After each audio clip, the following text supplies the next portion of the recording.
बैठ के, है ना, जब तक इसका डाउट बता देता हूँ, ठीक सर है। चलिए, हाँ जी, तो ये जो पेपर है ये ISI MSQMS 2021 का पेपर है, और ये QMB है ना, ये नेम देते हैं लोग, पार्ट बी है, मतलब सेकेंड पार्ट है। बताइए जी, तो विशाल क्या डाउट है इसमें, कौन सा? सर थर्ड का बी। थर्ड का B, okay. So third question का बी पार्ट, ठीक है। देखिए, तो कह रहा है if two distinct integers A and B are picked from 1 to 100, ठीक है। So we are selecting two, तो टोटल नंबर ऑफ वे कितना होगा? Number of way of selecting two integers from 1 to 100।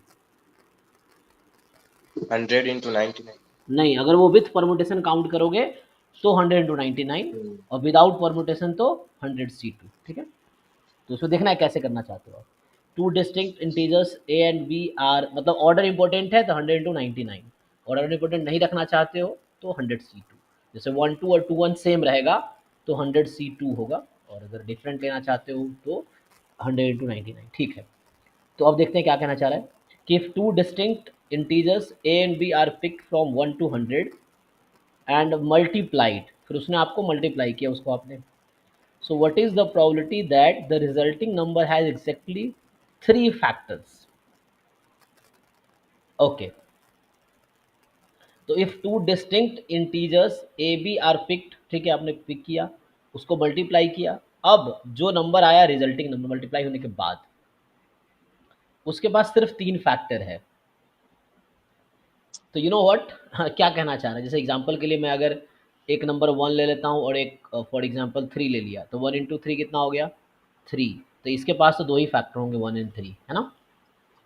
अब मैं ऐसा लेता for example 2 and for example मान लो 5, तो इसके पास कितने, ये 10 हो जाएगा, तो इसके पास कितने फैक्टर है 10 के पास? 3 हो गए सर। 3 हो गया, एक तो 1 होगा, एक 2 होगा, एक 5 होगा, है ना, और कुछ होगा? अरे एक मिनट, 10 भी तो हो जाएगा, every number is factor of itself. Sir मैंने 2 केस बनाए थे इसमें, हाँ, ए को 1 ले लो और बी को 2 स्क्वायर 3 स्क्वायर 5 के स्क्वायर और 7 स्क्वायर ले लो। अच्छा, तो उससे क्या होगा, ए को 1 ले लो, बी को 2 स्क्वायर मतलब 4 ले लूँ मैं, तो 4 इंटू 4 के पास पता है कितने फैक्टर्स हैं? 3 ही थे सर। क्या क्या है? 1 2 4। 1 2 4। ओके, तो हाँ, हमें चाहिए 3 फैक्टर हो एग्जैक्टली। तो इस तरह के नंबर नहीं चलेंगे, वन एंड कोई अगर क्या बोलता हूँ उसको मैं, नॉन मतलब प्राइम नंबर ले लो, तो 1 के साथ प्राइम लोगे तो वो उसके पास 2 ही फैक्टर होंगे, अगर 1 एंड प्राइम को चूज़ किया तो। 2 प्राइम को चूज़ किया for example 2 and 5 for example मान लो, तो 2 भी प्राइम है, 5 भी प्राइम है, तो चलो ये इवन है, तो एक्चुअली इसके पास 4 फैक्टर हो गए, 1 2 5 10। अगर मैं ऐसा लेता 3 इंटू 2, तो ये तो भी ये प्रॉब्लम है, इसके पास 1 2 3 6 4 फैक्टर है। अगर मैं ऐसा लेता हूँ 7 इंटू 11 मान लो, तो इसके पास भी एक तो 1 फैक्टर है, एक 7 है, एक 11 है, तो इस तरह का बनेगा ना। अच्छा सॉरी, एक वो यस भी सर। आएगा, इसका प्रोडक्ट जो आएगा, एग्जैक्ट प्रोडक्ट हाँ, कितना आएगा? 77। यही डाउट तो था सर। 77 भी तो है फैक्टर, हाँ जिसके 4 फैक्टर हो गए। So what are the favourable choices we have to select, कि फेवरेबल चॉइसेस क्या क्या है। तो जो आपने बताया एक वो बन रहा है ना, कि मैं ऐसा करूं,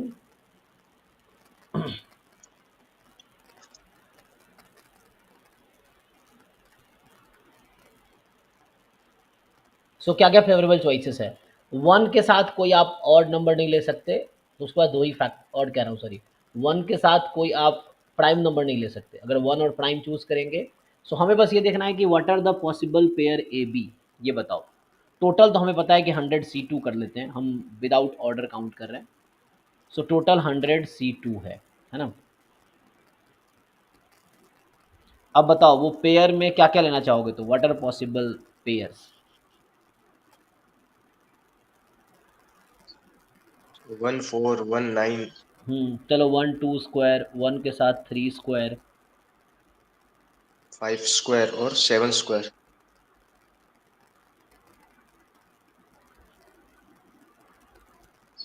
ओके। इतने ही है, और तो नहीं 11 होता। स्क्वायर, 11 स्क्वायर में क्या होगा? सर नंबर अब बार हो जाएगा ना सर, 100 तक ही लेने ना। अच्छा, हमें तो 100 तक ही लेना है, यस। सो 11 नहीं जा सकता, 9 भी नहीं लेंगे, 9 लेंगे तो प्रॉब्लम हो जाएगी, क्योंकि 1 3 9 11 81 सब आ जाएगा। तो हमें 100 तक ही जाना है। तो ये 4 ही नंबर आपको मिल रहे हैं, और ढूंढिए बाकी लोग। ऐसे पेयर ढूंढना है जिसको प्रोडक्ट करे, प्रोडक्ट के पास 3 फैक्टर हो बस। ये सर 4 ही होंगे। एक मिनट, तो ये तो आपने ढूंढा, ये ठीक है। अब दूसरा देख लेते हैं, जैसे फॉर एग्जांपल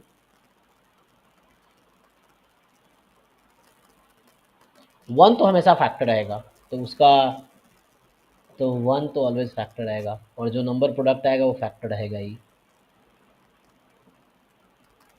एक बीच का बस फैक्टर आप बना सकते हो।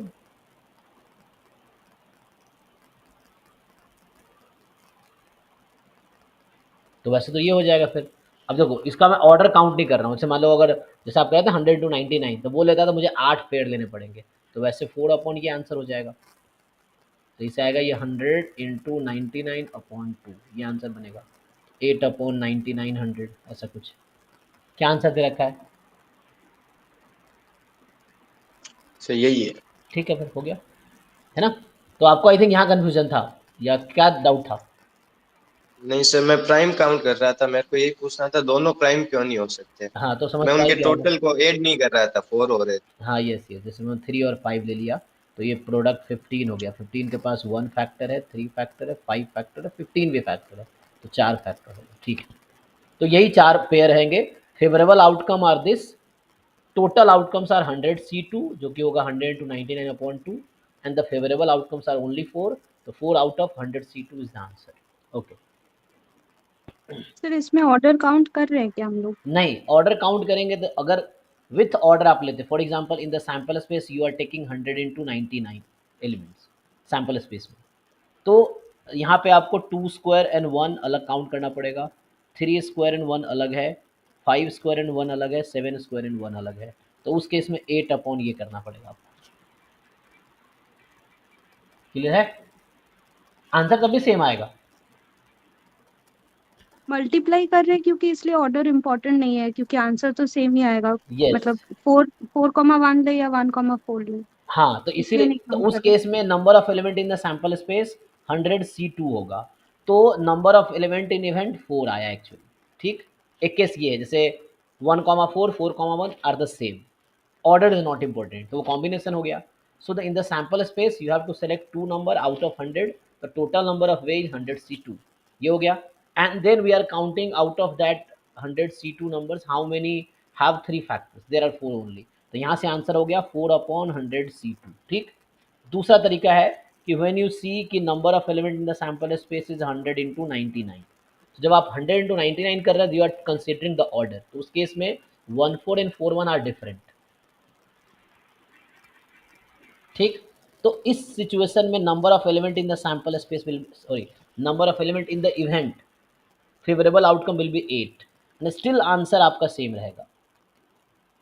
ये इसका आंसर और इसका आंसर सेम आएगा, so both are the same number actually.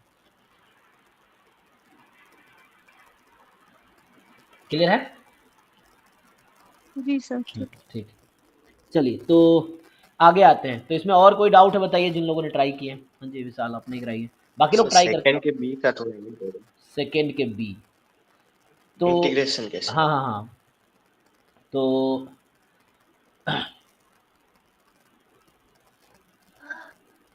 इसमें sine x plus sign 2x, तो एक तो आइडिया आ रहा है कि हम ऐसा करें, साइन 2x को ओपन कर दें, एक आइडिया ये हो सकता है। तो साइन एक्स कॉमन आ जाएगा, फिर कॉस एक्स को टी ले लेंगे, साइन से मल्टीप्लाई डिवाइड कर देंगे तो हो जाएगा। तो this is the one idea. देखो, सो वन वे इज, मैं इधर इसको ओपन करता हूँ ना, क्या है 1/sin प्लस साइन, तो हम लोग, सो 2 का बी है 1/sin x plus sign 2x dx। तो इंटीग्रेशन में सबसे पहले इंपॉर्टेंट होता है सिंप्लीफिकेशन।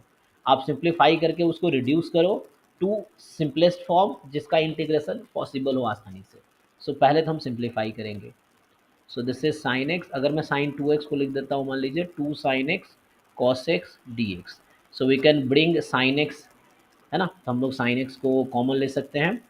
तो यहाँ से जब साइन एक्स कॉमन लेंगे तो बच गया 1+2 कॉस एक्स डी एक्स। अब आपको सोचना है क्या कर सकते हैं, तो मैं साइन से मल्टीप्लाई डिवाइड कर देता हूँ, ठीक।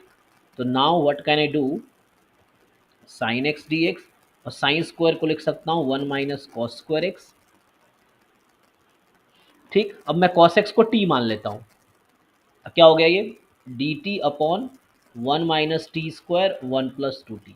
अब आपने वो मेथड पढ़ा है, क्या है इसमें, कौन सा मेथड काम करेगा, इंटीग्रेशन में क्लास 12 में बहुत सारे मेथड है, which method will work,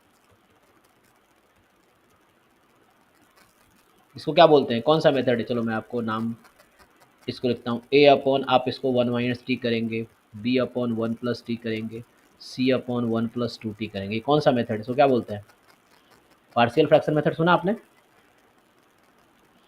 yes sir. बस हो गया, हो गया। आप एबीसी कैसे ढूंढना है, तो सूटेबल एबीसी ढूंढ लेना है। तो जस्ट आप एनसीईआरटी में जाके एक मेथड देखो, पार्शियल फ्रैक्शन, जो आपको आता ही है एक्चुअली, पार्शियल फ्रैक्शन मेथड, वहाँ से आपको बाकी आप प्रोसीड कर पाओगे इसमें। ये इंटीग्रेशन हो गया अच्छा, एक्चुअली। एक बार हाँ ऊपर स्क्रॉल करना थोड़ा सा। हाँ,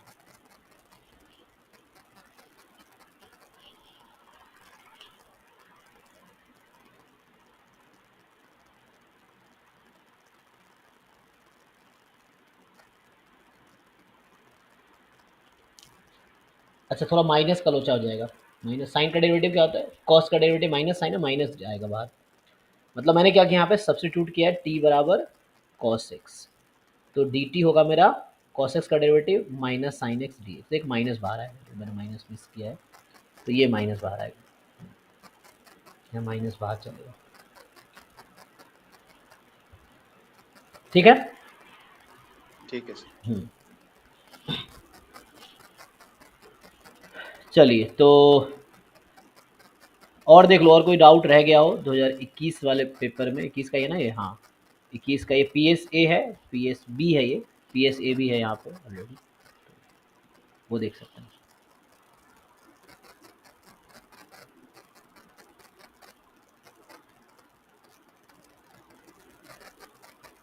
एक एक क्वेश्चन डिटेल में सॉल्व करके देखो आप लोग, है ना, फिर जो फंस जाए वो क्लास में डिस्कस करो, ये है।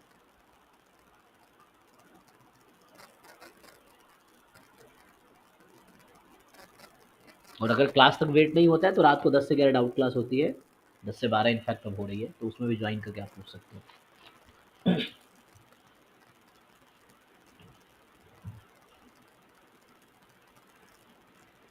डन, तो डाउट इस वाले करके सर आओ, हाँ।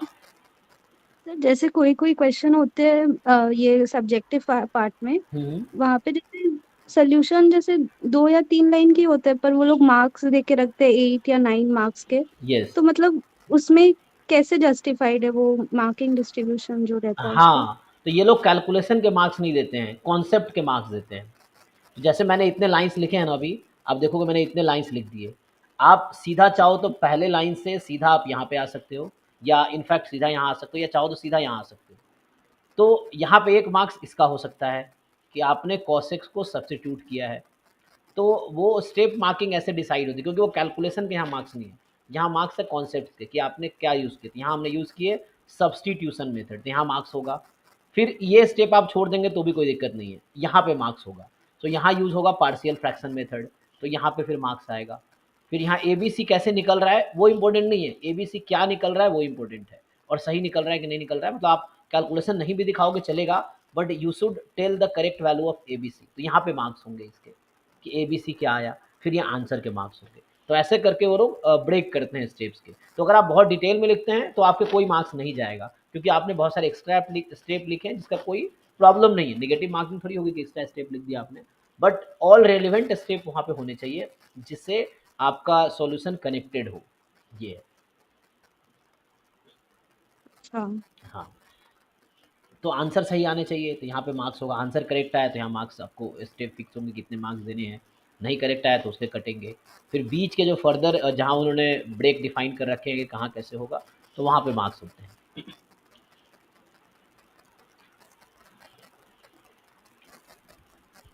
ठीक है, तो आप लोग करके, अगर सॉल्व नहीं किया तो आप करके आइए 2021 के 2 पेपर। ये तो पीएसबी है, मैं अगर पीएस पे ओपन करूँ तो ये भी मेरे पास है ऑलरेडी, पीएस है वापस, है ना, ये पीएसबी है कि मैंने ओपन किया,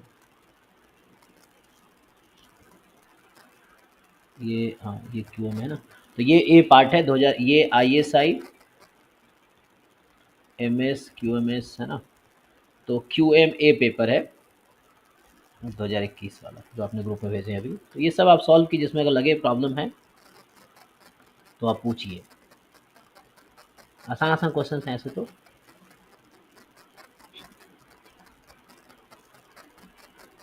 ये सर आपको एक ट्रैफिक लाइट वाली एक प्रॉब्लम भेजी थी, वो हो पाया क्या? नहीं, उसका अभी मुझे करना है, मैं किया नहीं हूँ, तो वो मेरे पास क्वेश्चन है, ट्रैफिक लाइट वाली था ना वो 3 सर सेकंड। उसके पास मेरे पास दो अप्रोच आ रहे हैं, लेकिन आंसर दोनों में अलग है, तो मैं कंफ्यूज हूँ कि मतलब कौन सा सही आंसर है। मतलब नहीं, 2 एक आंसर तो एक ही सही होंगे, वो देखना पड़ेगा, हाँ। मतलब अप्रोच कौन सा सही है, वो थोड़ा कंफ्यूजन हो रहा है, क्योंकि ओवरलैपिंग हो रहा है कुछ। हुँ। तो मैं आपको सोल्यूशन भेजूं, आप हाँ, भेजो मतलब देखते हैं। लिखा हुआ है, आप एक बार देख के मुझे बताइएगा बाद ठीक है। में। हुँ। ठीक है सर।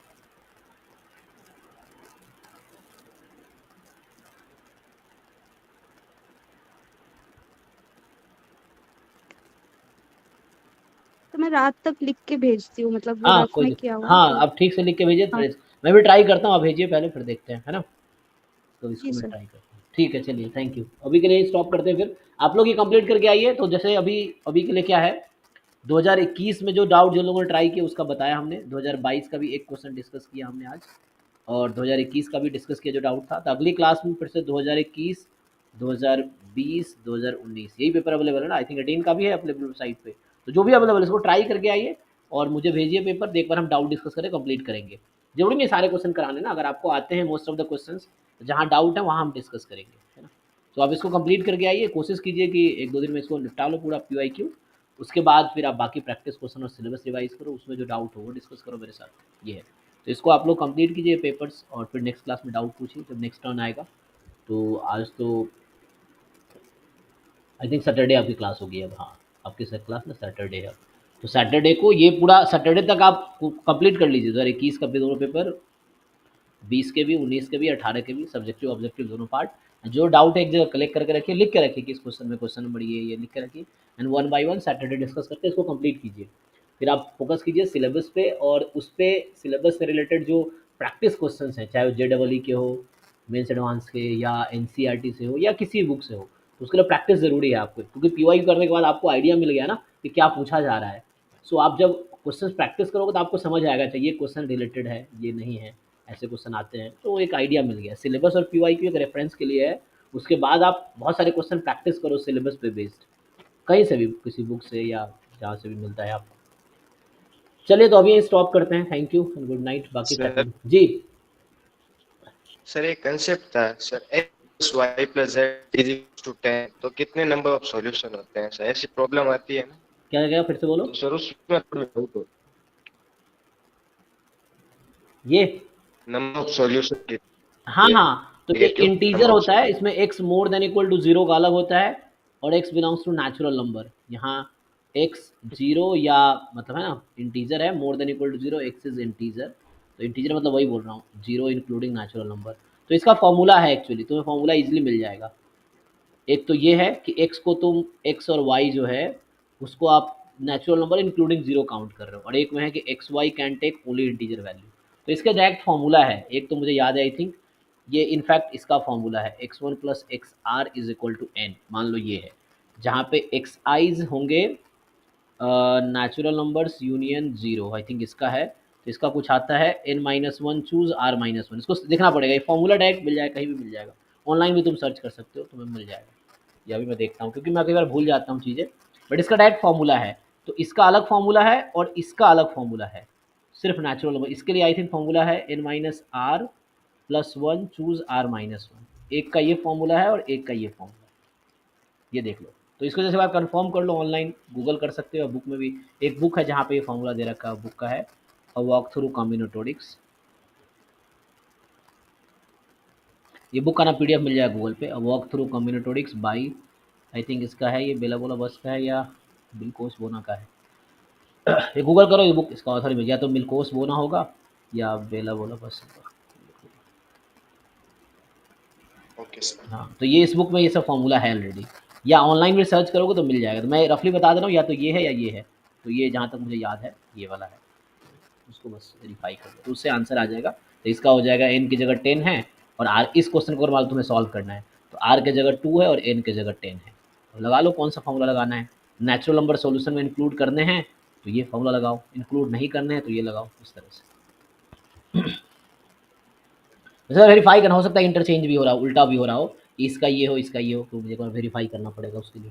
तो जस्ट वेरीफाई कर लो ऑनलाइन गूगल करके, ये फॉर्मूला इसका मिल जाएगा। डायरेक्टली गूगल करो x1 + x2 + x3 up to x r बराबर n हैज़ सॉल्यूशंस, तो बहुत सारे PDFs आ जाएंगे, ठीक है, या आ जाएंगे पोर्टल्स, वहाँ से पता चल जाएगा, या भी मैं वेरीफाई कर सकते हैं। क्योंकि ना जब प्रैक्टिस में नहीं आती चीज़ें भूल जाते हैं।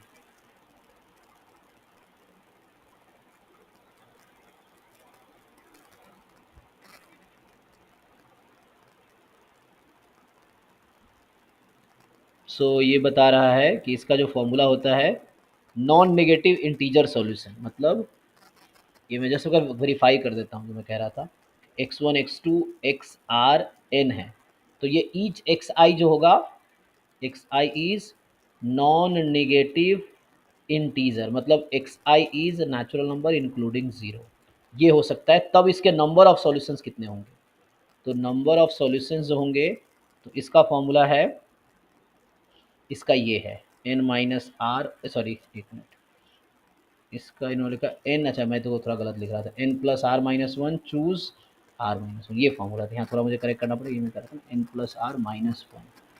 तो ये है ना, बहुत ज़्यादा यूज़ नहीं करते, भूल जाते हैं हम लोग। तो ये किसके लिए था, ये उल्टा बोल रहा था ना मैं, ये बोल रहा था ना कल कंफर्म करना। तो ये फॉर्मूला है जब xi नेचुरल नंबर होगा इंक्लूडिंग ज़ीरो, और ये फॉर्मूला है जब x नेचुरल नंबर होगा। तो ऑब्वियसली इस केस में ज़्यादा सोल्यूशन होंगे तो ये बनेगा अच्छा, ठीक है ना। तो ये है, तो ये फॉर्मूला निकल के आ गया इसका। तो आप जो बोल रहे थे उससे निकल जाएगा ना, यही है।